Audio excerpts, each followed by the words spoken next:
The crack of the baton against his ribs was a sickening wet thud.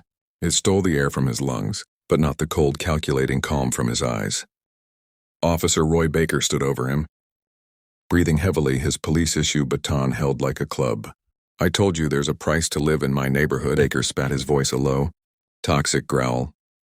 "You people think you can just move in here with your fancy bordello shirts and your big houses and not pay your respects. You answer to me, understand?" The man on the ground, blood trickling from his lip onto the pristine Bordeaux silk of his shirt, didn't flinch. He just watched, his gaze analytical, memorizing the shape of the badge, the smell of the sweat, the exact angle of the assault. The officer thought he was breaking a man. In truth, he was handing a federal agent all the evidence required to dismantle his life. The Saturday morning sun cast a perfect, golden glow over the meticulously manicured lawns of Hickory Ridge. On Cleve, Ethan Hayes, 38, a man whose quiet intensity belied his dangerous profession, paused on the spacious porch of his new two-story colonial. He wore a crisp Bordeaux silk shirt, a gift from his wife, a celebratory uniform for this new chapter of apparent domestic tranquility. A black and white police cruiser, a stark intrusion on the quiet street, rolled to a stop. Officer Roy Baker stepped out. He was thick-set and swaggering, his movements radiating casual authority. "Morning," Baker said, but his eyes were hard, lingering first on the house, then on Ethan's shirt. "That's a nice place. We like to keep it nice around here, safe." He then launched into a practiced spiel about a community security fund, clearly a veiled demand for monthly protection money, $100 in cash delivered to him personally. "Officer, I appreciate the concern for safety." Ethan replied, his tone polite but unwavering. "I wasn't aware of any official fund authorized by the HOA. I pay my property taxes and that covers my police protection." "I will not be paying you anything." The feigned friendliness evaporated entirely. Baker's face darkened, his jaw clenching. "This isn't a request, pal. This is the way things work here. You cooperate or things get complicated." Ethan shook his head, once a decisive closure. He turned to walk into his house, ending the conversation. Baker's massive hand shot out, grabbing Ethan's arm in a bruising, possessive grip. "We're not done here." Baker snarled, yanking him back. "You don't turn your back on me. Take your hand off me now." Ethan commanded, his voice suddenly sharp, a sound trained to stop violence. Baker didn't hear the warning. He heard the challenge, the sheer defiance from a black man in an expensive shirt.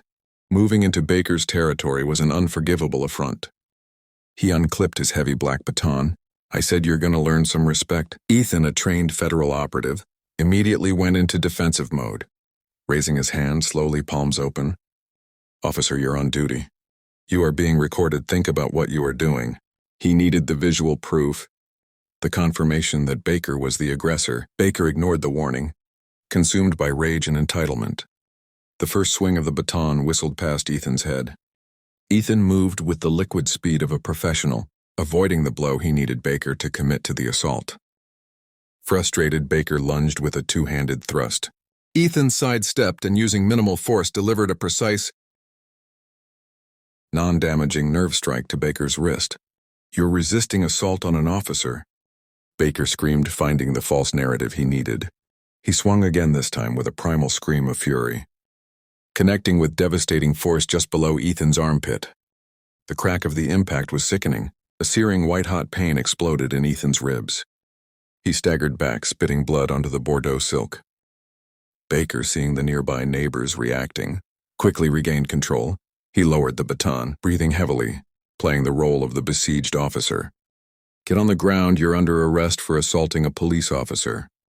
A second patrol car, driven by Officer Collins, pulled up. Baker immediately started selling his lie, shouting about how this suspect came at me out of nowhere. Ethan, fighting the blinding pain, forced himself to speak clearly. "Your partner initiated an unprovoked assault.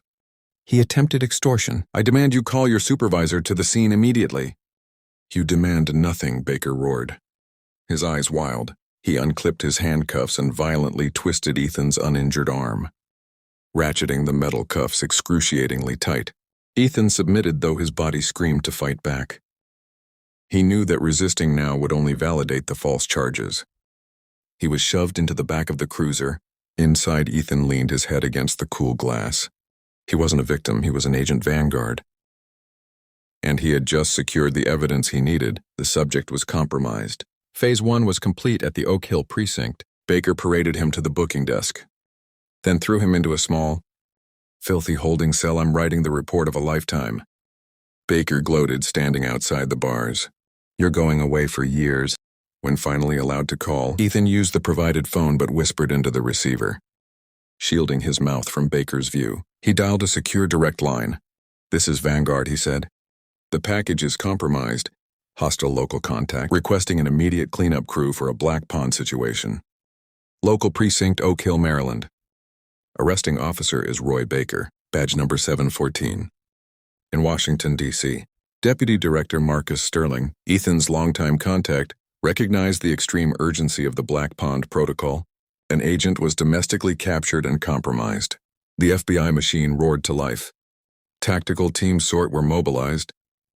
Sterling ordered a full top-to-bottom data pull on Officer Baker. Financial service record, internal affairs, complaints, everything. Chief Roger Thompson of the Oakland PD was already sweating. The dashcam audio from Baker's car was inconclusive on the visuals, but painfully clear on the extortion attempt. He ordered Ethan move to a secure interview room and tried to distance himself, sensing disaster to Thompson's slow response was too late. Deputy Director Sterling and a dozen FBI agents, dressed in severe black suits, swept into the precinct. The station froze.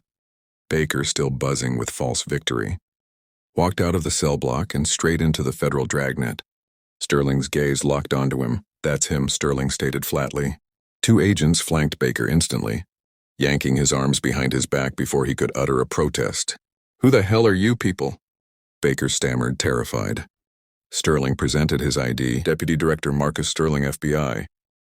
This is now a federal crime scene and that man is under arrest. Thompson's face went white. He turned and saw Ethan Hayes standing in the interview room doorway. His expression cool, composed, and utterly authoritative. Agent Hayes, Sterling said, the title echoing through the stunned silence of the police station. Are you injured? The word agent hit Baker with the force of a physical blow, crushing his world. He wasn't a perp. He was a protected federal officer. The magnitude of his error, assaulting a federal agent, was absolute and final. Sterling ordered Ethan safely escorted for immediate medical attention and declared the Oak Hill PD records, computers and evidence room seized. Baker was transferred out, deemed too dangerous, and the local facility too compromised to hold him. The subsequent federal investigation was a relentless, systemic cleansing. They located high-definition, neighbor security video that clearly contradicted Baker's report, showing the initial shakedown and the unprovoked assault. They bypassed Baker's desperate attempt to wipe his body camera. The FBI's audit of his service record exposed 17 prior dismissed complaints, all racial profiling and excessive force.